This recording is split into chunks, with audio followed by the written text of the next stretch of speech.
Queridos irmãos, que Jesus nos abençoe.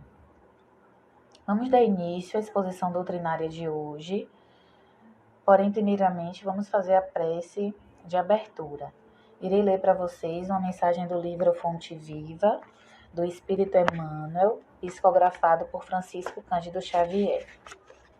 Avancemos além.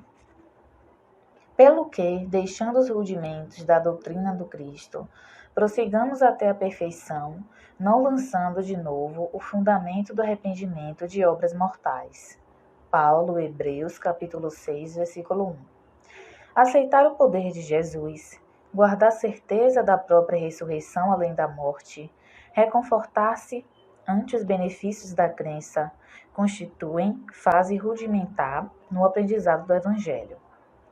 Praticar as lições recebidas, afeiçoando a elas nossas experiências pessoais de cada dia, representa o curso vivo e santificante. O aluno que não se retira dos exercícios no alfabeto nunca penetra o luminoso domínio mental dos grandes mestres. Não basta situar nossa alma no pórtico do templo e aí dobrar os joelhos reverentemente. É imprescindível regressar aos caminhos vulgares e concretizar em nós mesmos os princípios da fé redentora, sublimando a vida comum. Que dizer do operário que somente visitasse a porta de sua oficina, louvando-lhe a grandeza, sem, contudo, dedicar-se ao trabalho que ela reclama? Que dizer do navio admiravelmente equipado que vivesse indefinidamente na praia, sem navegar? Existem milhares de crentes da Boa Nova nessa lastimável posição de estacionamento. São quase sempre pessoas corretas em todos os rudimentos da doutrina do Cristo. Creem, adoram e consolam-se, irrepreensivelmente. Todavia, não marcham para diante, no sentido de se tornarem mais sábias e mais nobres. Não sabem agir, nem lutar e nem sofrer, vendo-se sozinhas sobre o ponto de vista humano. Precavendo-se contra semelhantes males, afirmou Paulo com profundo acerto, deixando os rudimentos da doutrina de Jesus, prossigamos até a perfeição, abstendo-nos de repetir muitos arrependimentos, porque, então, não passaremos de autores de obras mortas. Evitemos, assim, a posição do aluno que estuda, e jamais se harmoniza com a lição, recordando também que se o arrependimento é útil, de quando em quando, o arrepender-se a toda hora é sinal da teimosia e viciação. Então, meus queridos, após essa leitura edificante, vamos orar. Amado Pai Deus, grande Maestro Cósmico da existência, aqui estamos, prestes a iniciar uma preleção doutrinária. Queremos te agradecer pela oportunidade da existência e do encontro com a doutrina espírita. Queremos te agradecer pela presença dos bons amigos espirituais que se fazem sempre operantes, nos fortalecendo e nos conduzindo ao caminho que leva a ti. Por fim, amado Pai, queremos te pedir que continue nos fortalecendo e nos conduzindo ao caminho redentor, e que esse pedido se estenda a toda a humanidade, para que todas as criaturas se sintam abraçadas e envolvidas com a sabedoria, o bem e o amor que nos direciona à grande salvação. Sendo assim, amado Deus, em teu nome e com a tua permissão, vamos iniciar a exposição de hoje. Que assim seja. Então, meus queridos, o capítulo que me coube para falar com vocês hoje, para tecer reflexões, foi o capítulo 15 do livro Rumos Libertadores, sob a psicografia de Divaldo Pereira Franco e o espírito de Joana de Ângeles. O capítulo intitula-se Paradoxos. De uma forma geral, o tema ele gira em torno das contradições do espírito imaturo, humano. Nos tempos odiernos, muito a gente vê da maioria das pessoas da nossa sociedade, nunca esquecendo-se de nos incluir, denota uma grande insatisfação e alto nível de reclamação em despeito da grande desordem moral vigentes nos quadros emblemáticos do mundo. É fato que tem uma desordem moral, uma decadência de valores, que se desvela em comportamentos, discursos, imagens, paradigmas e modos de pensar completamente contrários à proposta edificante. Quando nós fazemos esse movimento todo de uma forma geral, nós esquecemos que nós também fazemos parte da conjuntura do tecido social.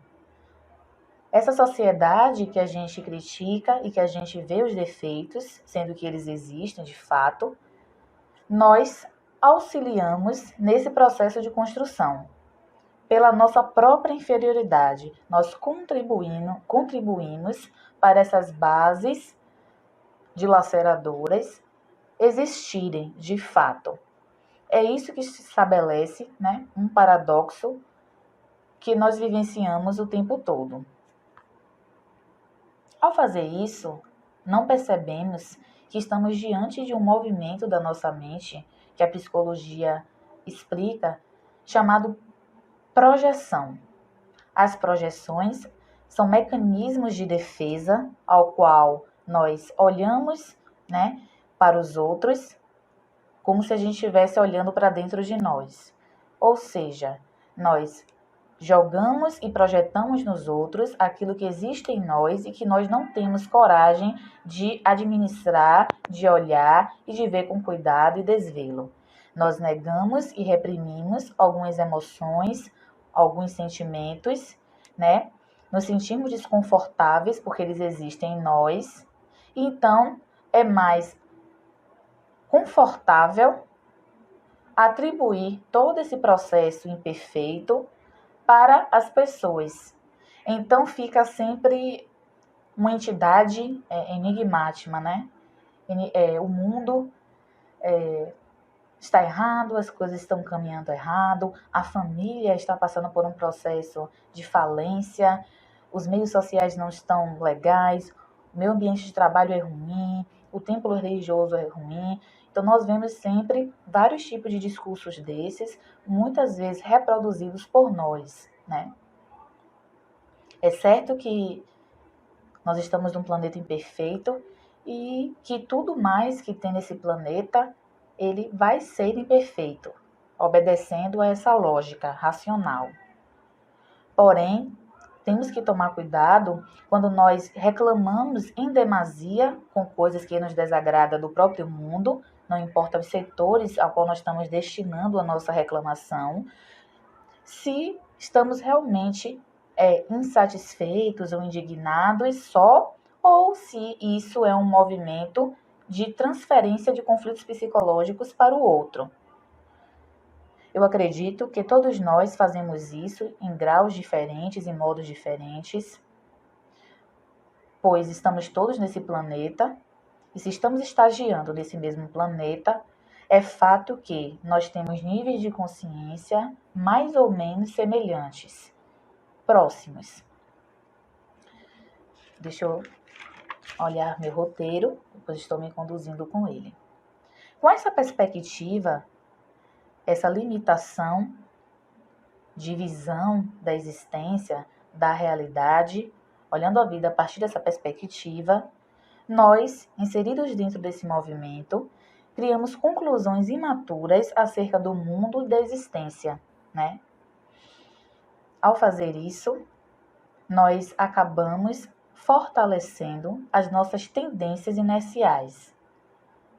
Nós todos possuímos tendências de paralisia e tendência de estarmos estacionados.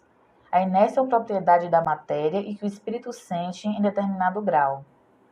A inércia, como a física explica, é uma propriedade de estarmos parados, a não ser que algo nos impulsione para frente. Olha só que coisa bastante interessante de se observar. Nós olhamos para o quadro social e muitas vezes ficamos insatisfeitos, como nós conversamos no início. Enxergamos, falamos, criticamos, reproduzimos alguns discursos, entramos em polêmicas em relação a isso, fazemos isso, onde, na verdade, em muitos momentos que acontece um processo de projeção emocional. Porém, dentro dessa relação, esse próprio processo de mecanismo de defesa que a gente conversou apronta conosco, no sentido de nos direcionar para o movimento de reação. Qual o movimento de reação que todo esse processo ele possibilita? A nós ficarmos inativos. E então passamos a reproduzir um outro tipo de discurso, um discurso limitador de potencialidades e um discurso inoperante. Não tem jeito mesmo, nem vou começar, não acredito que isso vai ter jeito agora, não acredito que isso não vai ter fim. As pessoas do grupo que eu dirijo, que eu administro, que eu lidero, não querem nada, não estudam, não têm interesse, não têm estímulo. Olha só como as coisas se operam. E isso justifica, acaba sendo uma escusa para fortalecer a nossa vontade de nada fazermos, de ficarmos inativos dentro do processo de construção e de materialização dos ideais sublimes e elevados que nos caracteriza como seres de luzes e que efetiva o nosso processo de coautoria. É fato que, ao fazer esse processo, essa caminhada bastante ruim, nós observamos que existe uma falta de força moral para realizar. Isso mesmo, realizar. Um verbo poderoso. Realizar é fazer as coisas, desenvolver ideais. Quando nós saímos do âmbito de estar fazendo projeções emocionais e nos encontramos, nos vemos dentro de um espaço potente, nos identificando como uma força primária capaz de desenvolver habilidades e potencialidades as mais variadas possíveis, nós realizamos as coisas e saímos de discursos, muitas vezes religiosos, políticos e sociais, ideológicos maravilhosos, pois falar é uma das coisas mais fáceis que existe. Falar nós falamos bastante. Porém, o ato de realizar já mexe com um outro tipo de atributo que nós temos.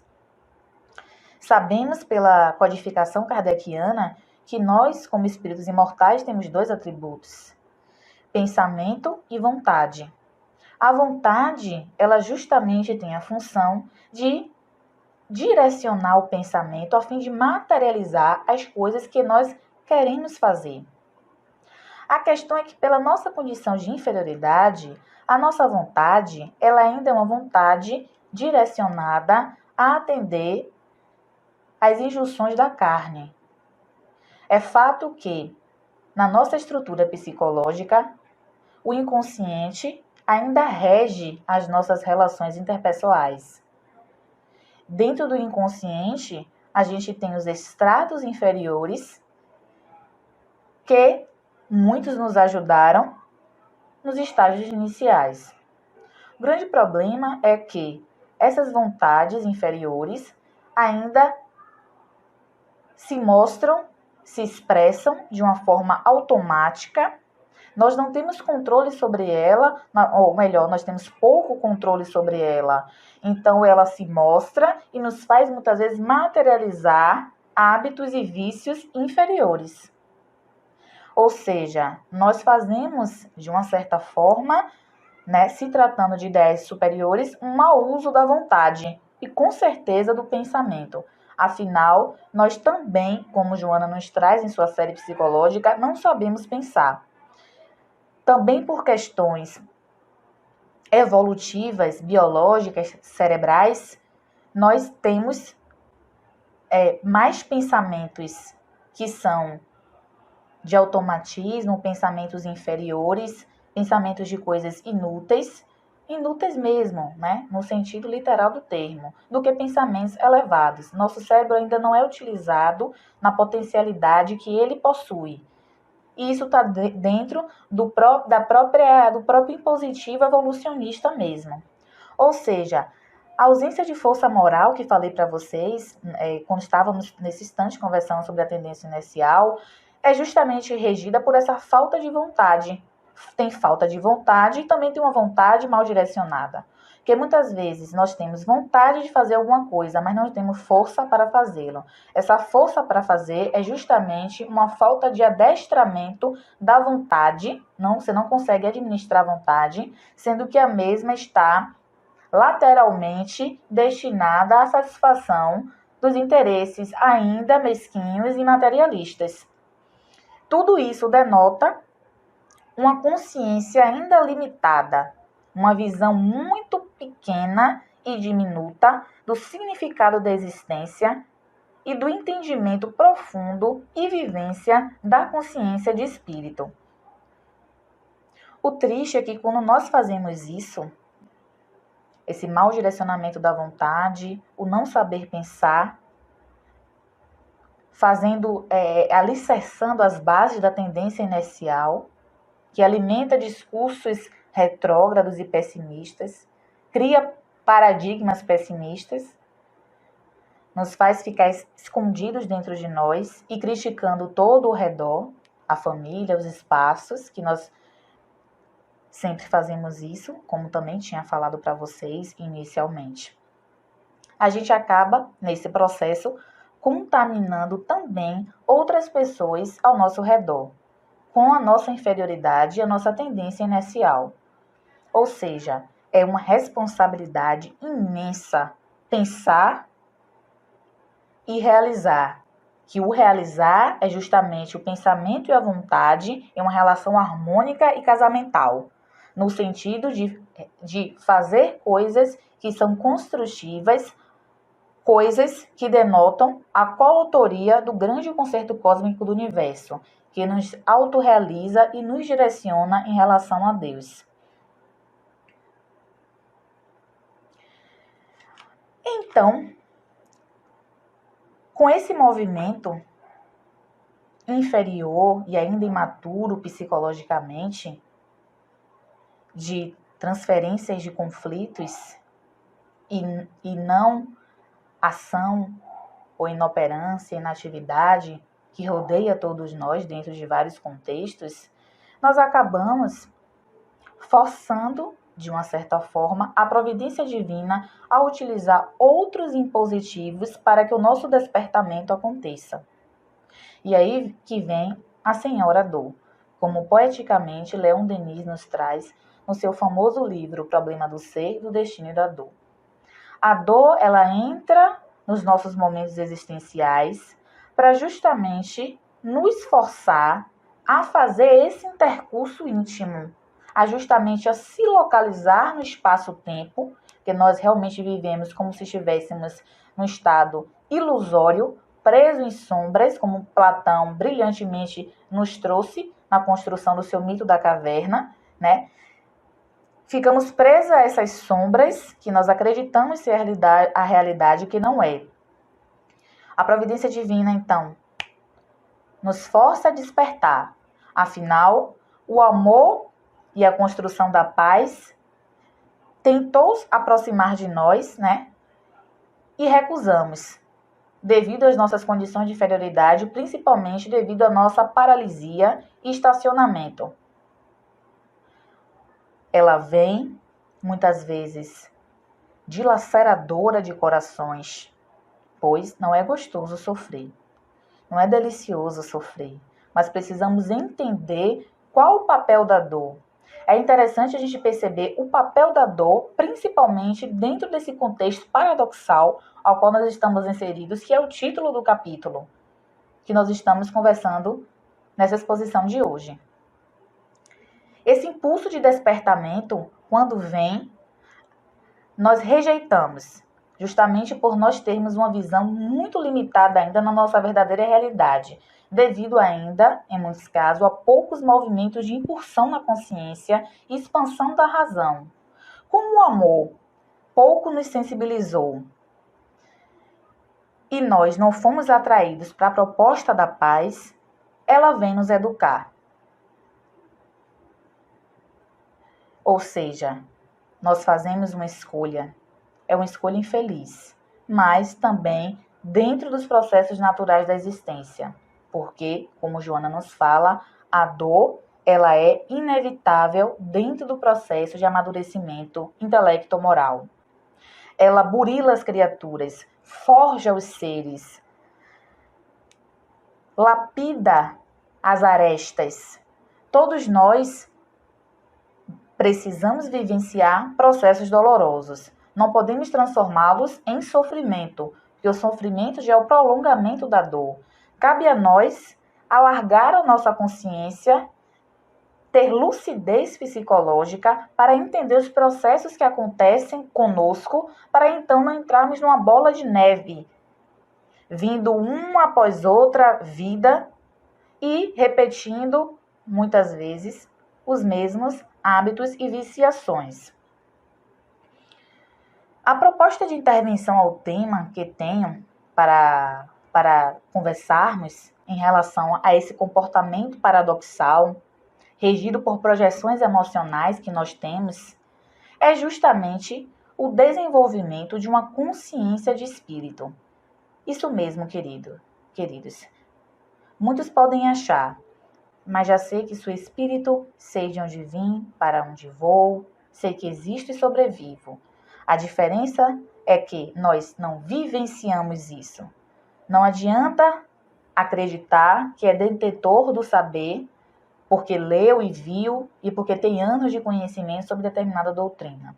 A proposta é desafiadora mesmo, pois, ao entrarmos nessa matéria, nós somos arrastados às viciações e más tendências. Ou seja, é realmente bastante difícil desenvolvermos potenciais elevados em um mundo embrutecido. Mas é justamente esse o desafio da proposta evolucionista. E é esse o objetivo de nós estagiarmos em um corpo físico, pois o objetivo de estarmos no corpo físico é justamente desenvolver a nossa inteligência e desenvolver as nossas potencialidades, materializá-las, vivê-las, ajudando Deus no processo de coautoria.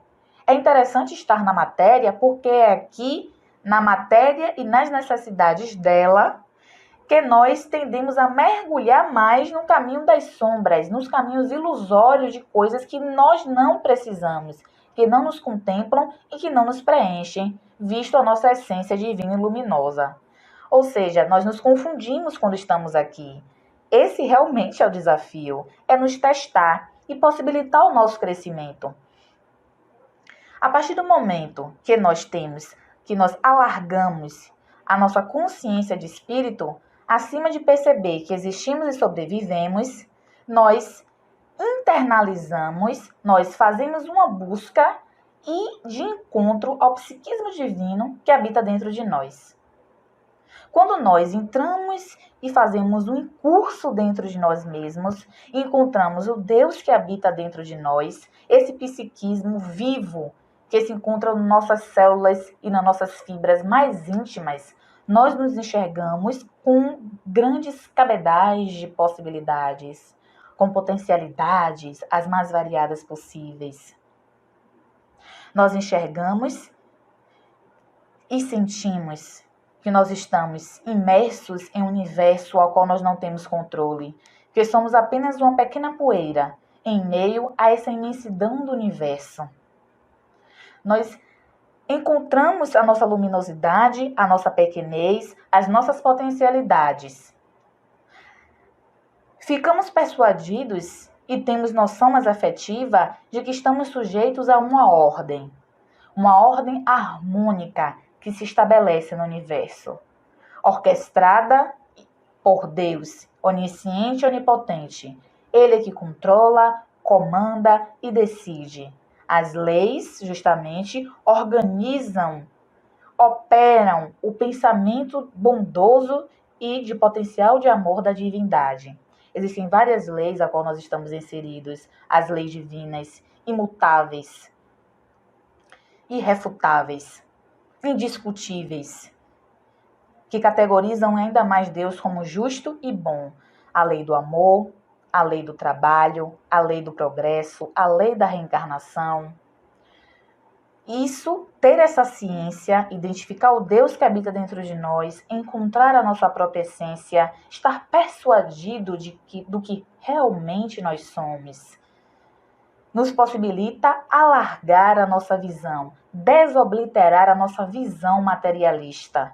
Nós lembramos, cada vez que fazemos esse movimento, que nós somos um espírito imortal, dotadores, possuidores de uma beleza que nos aproxima do Pai. Entendemos assim que estamos no curso material, que é extremamente provacional, expiatório. Precisamos dele, deste corpo, das outras matérias que circulam ao nosso redor. Temos que realmente atender as necessidades da matéria. Nós entendemos que precisamos dos relacionamentos interpessoais, que eles trazem uma mensagem para nós de autoaperfeiçoamento. Quanto mais pessoas difíceis ao meu redor, mais potencialidades irei desenvolver. E muitas vezes de uma forma até mais rápida. Mais dificuldades é igual a mais oportunidade de crescimento. Quando eu entendo isso, nós estamos caminhando numa linha de entendimento, de encontro consigo mesmo e de suas necessidades, afinal somos espíritos imortais em um curso material, que nós já lemos e vemos e ouvimos, mas pouco vivenciamos. Pois a maior parte do nosso dia nós destinamos para atender as nossas necessidades materiais, ou para malbaratar o tempo, se envolver em polêmicas inúteis, conversas inúteis, e nós pouca utilidade, muitas vezes, damos ao nosso tempo. Por que nós fazemos isso? Por várias coisas, dentre coisas que nós mencionamos no início. A tendência inicial da preguiça e da má vontade, falta de disciplinação da vontade e direcionamento do pensamento, transferências psicológicas, crises e conflitos existenciais. E isso categoriza a nossa limitação psicológica, a nossa limitação da consciência, a nossa visão limitada e obliterada da existência. Ou seja, esse movimento, esse desenvolvimento da consciência de espírito, que estou propondo a vocês nessa reflexão, nos permite nos enxergar de outra forma. Enxergar, se persuadir, acreditar. Ou melhor, mais do que acreditar, é viver o que eu sou. Viver o que eu sou. É fazer uma conexão mesmo, verdadeira, com o psiquismo divino. Entrar em ressonância com ele, para que nós identifiquemos as nossas necessidades. As necessidades que um espírito tem são várias. Irei falar algumas para vocês. Um espírito tem necessidade de intercâmbio com o divino.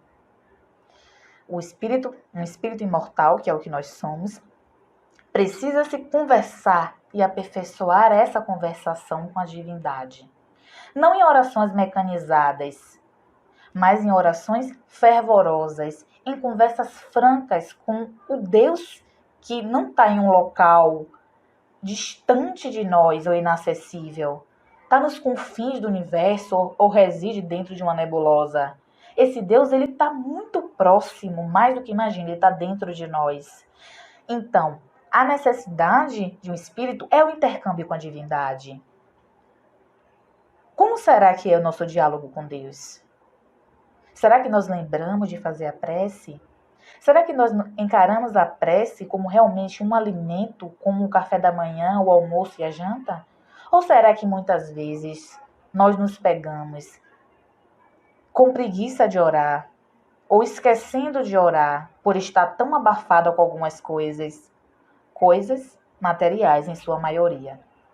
Então, o intercâmbio com o divino me permite estreitar os meus laços com a divindade e me permitindo, assim, maior fortalecimento para a caminhada.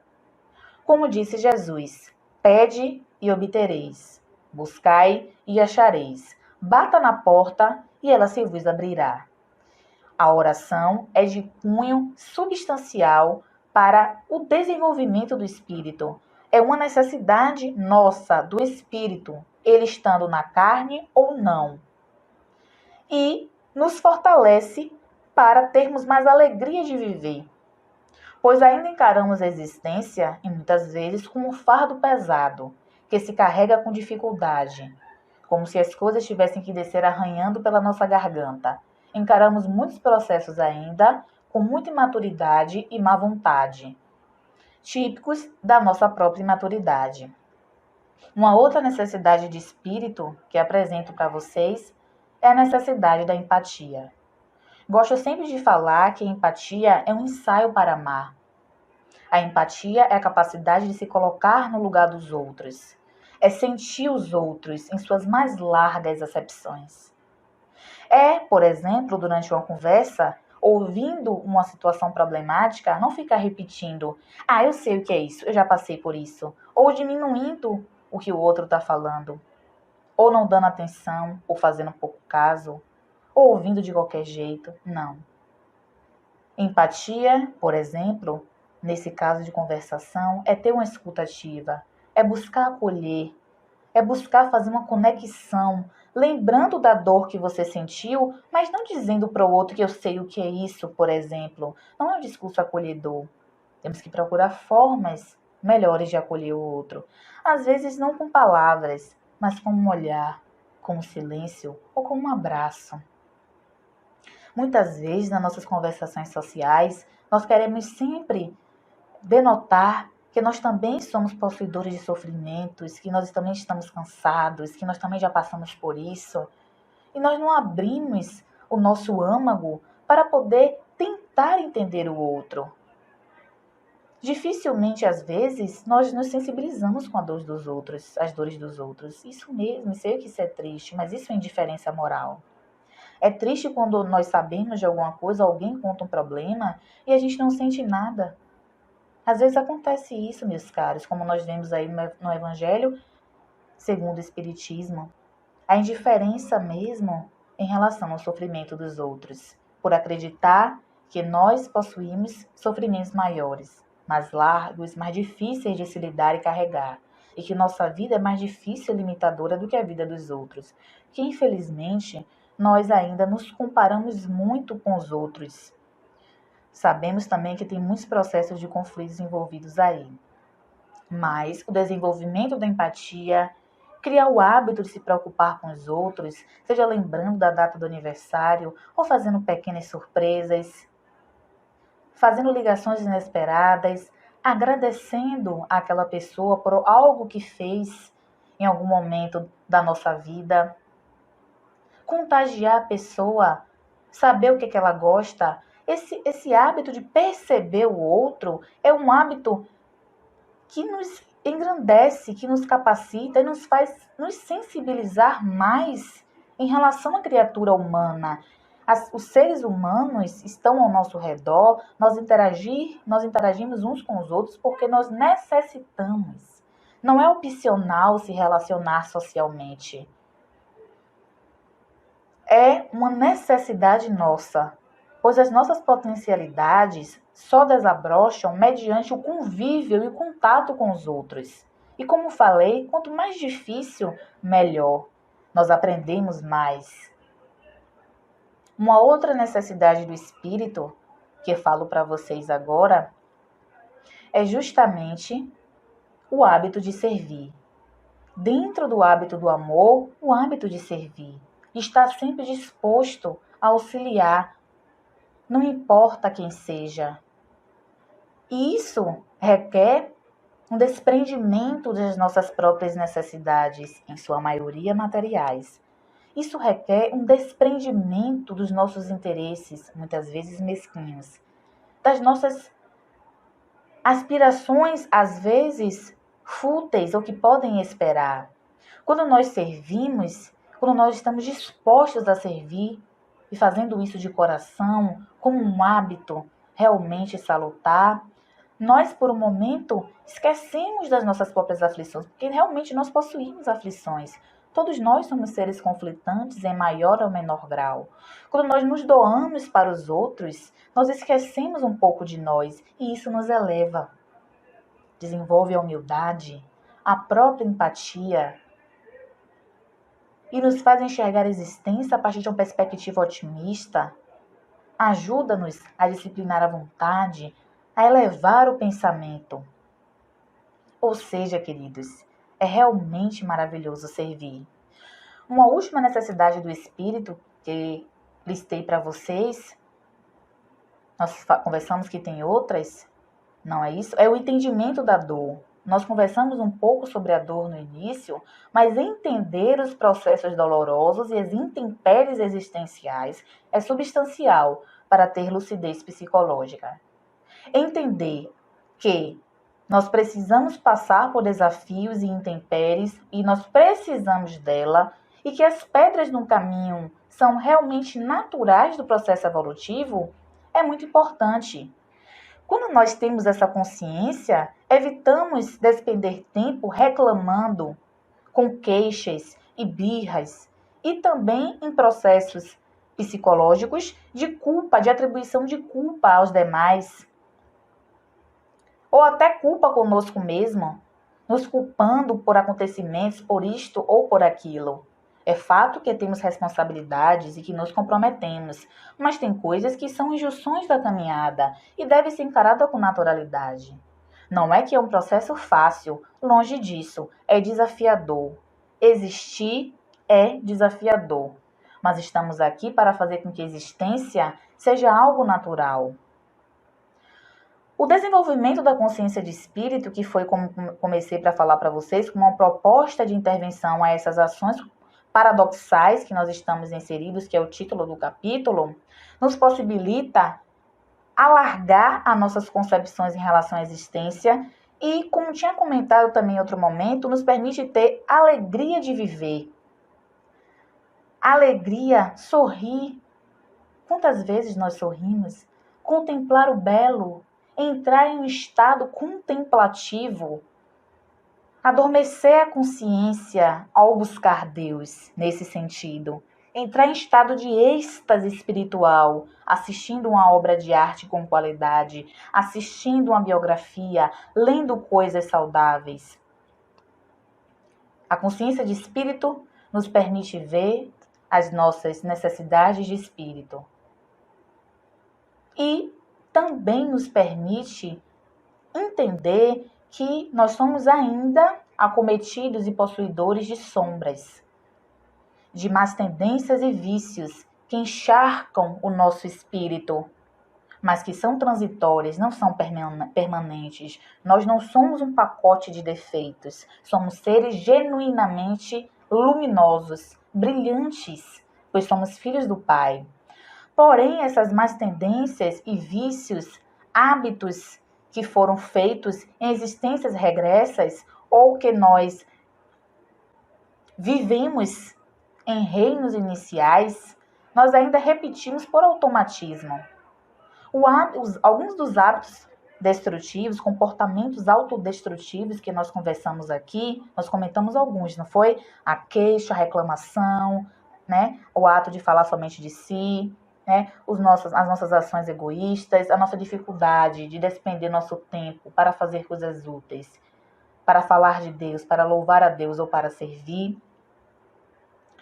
Nós temos hábito de maledicência, falar mal dos outros, julgar, apontar e muitos outros. Esses hábitos devem ser encarados com naturalidade, sem medo e sem processo de consciência de culpa. Encontrar-se que é vaidoso, que se é arrogante ou que se quer ser o centro das atenções é algo que a gente deve fazer com coragem, mas também com cuidado.